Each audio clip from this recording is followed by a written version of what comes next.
पारमार्थिक जीवन जगत असताना सुद्धा माणसानं देवा धर्माचा साधू संताचा सांगितलेला मार्ग अवलंबन करून त्या मार्गानं चाललं पाहिजे. नवे नवे स्वतःच्या स्वार्थासाठी पोटासाठी आपण जर आपलं काही बघितलं दुसऱ्याला त्रास द्याला तर ह्याचे साईड इफेक्ट शास्त्रानं सरळ लिहून ठेवले. आणि माणसं तर आता चहाच्या घोटाला बदला देत. चहाच्या घोटाला नोटाला तर बदल तेलच आता 20 तारखेपासून. चहाच्या घोटाला कुठं बदलाव.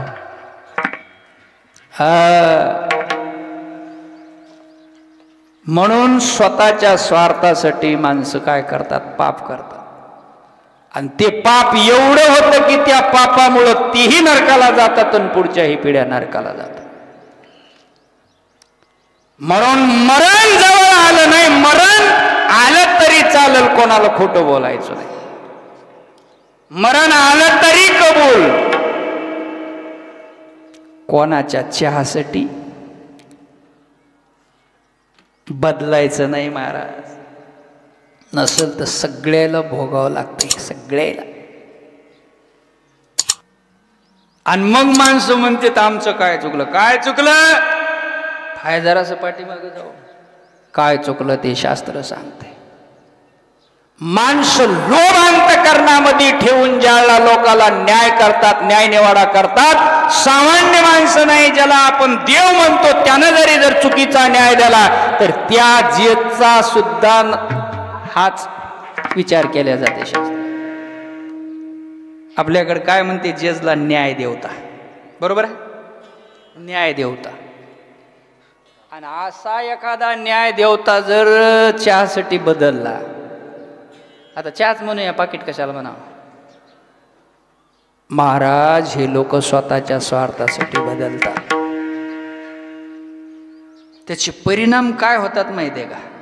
लय परिणाम भयानक होता. एक गरीब घरचा मुलगा होता, गरीब घरचा मुलगा. आणि त्या गरीब घरच्या मुलाला त्याच्या वडिलांना एवढं शिकवलं, एवढं शिकवलं, एवढं शिकवलं. त्या मुलाच्या बापाचं धोरण होतं, माझा मुलगा जिल्हा न्यायाधीशच झाला पाहिजे. काय झालं पाहिजे, जिल्हा न्यायाधीश. हळाचे काढ रक्ताचं पाणी रात्रचा दिवस करून त्या बापानं कमविलं, शिकविलं. मुलगा जिल्हा न्यायाधीश झाला महाराज. जज म्हणतात त्याला, जज, मॅजिस्ट्रेट. जिल्हा न्यायाधीश झालं. आणि बाप म्हातारा झाला आणि एका दिवशी मेला. पण सांप्रदायिक होते, बापही सांप्रदायिक होता, मुलगाही बापाला मानणारा होता. त्यानं 10वा केला, 13वा केला, गोड जेवण झालं, मासिक श्राद्ध सुरू झालं. आणि 5 महिन्याचे 5 मासिक श्राद्ध झाल्यावर 6व्या महिन्यामध्ये जिल्ह्यामध्ये एक घटना घडली.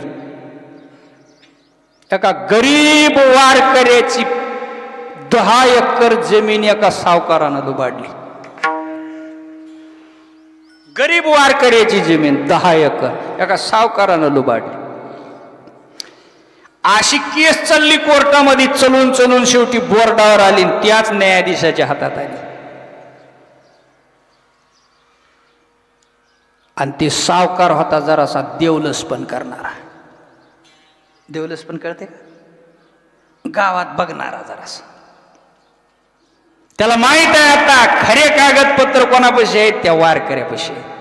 आपण बैमानीनं जमीन लुबाडल्या, मग जजला गाठलं पाहिजे.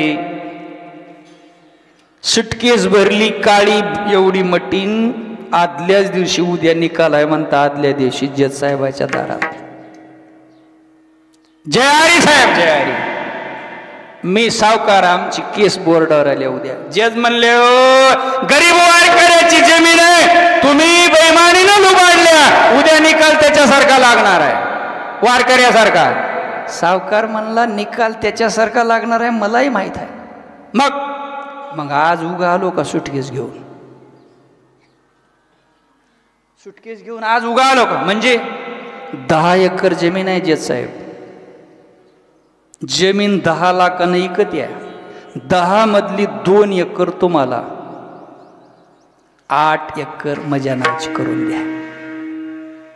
काय करा, उद्याचा निकाल पलटी मारा. ज्या बापानं हाडाचे काढं करून लेकराला जेज बनविलं, 2 एकरासाठी जेज भुलला. 10 लाखानं 2 एकराची 20 लाख झाली, त्यानं सुटकेस भरूनच घेऊन गेले. उलट ते म्हणला महाराज साहेब मला देवलस पण येते, पंचांग कळते, 5च महिने झाले तुमचा बाप मरून. कोणाचा? जेजचा. 5वं श्राद्ध झालंय, 6व्या श्राद्धाला सांगतो तुमचा बाप कुठं आहे ते. विश्वास बसला. दुसऱ्या दिवशी सकाळी बयान बदललं, जेज साहेब बदलले 2 एकर जमिनीसाठी. आणि बयान बदलून दिलं, जमीन सावकाराच्या नावाची झाली. आता गरीब वारकरी होता बिचार, काय करील? खिशात पैसा नाही, मनगटात बळ नाही, गुणान बसावं लागते. आपल्या व्यवहारात म्हण आहे, मोठ्याचा आला गाडा, गरीबाचं झोपडं पाडा. नाईलाज झाला त्या वारकऱ्याचा.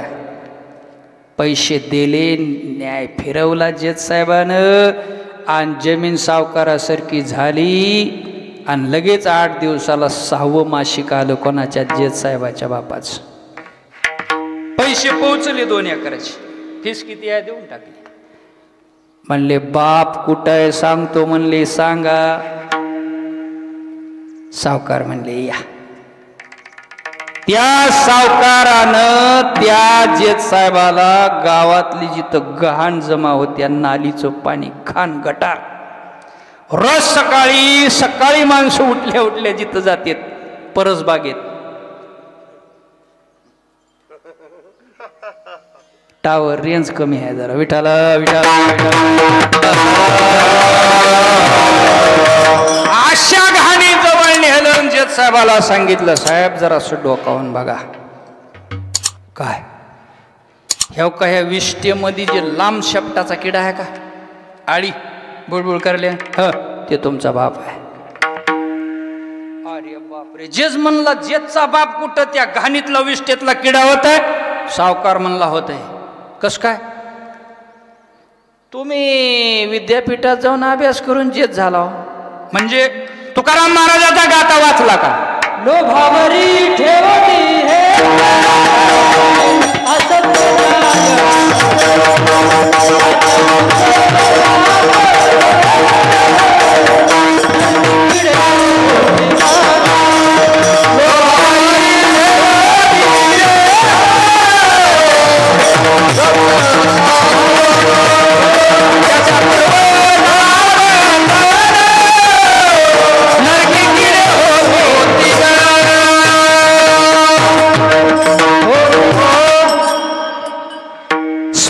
संकेत सांगितलेत. लोभावरी ठेवणे हेत असत्य करी जो न्याय नीत, त्याच्या पूर्वजा पतन नरकी किडे होती जाण. नरकातली किडेच व्हावं लागतंय. किती लोभ होता? 2 एकराचा.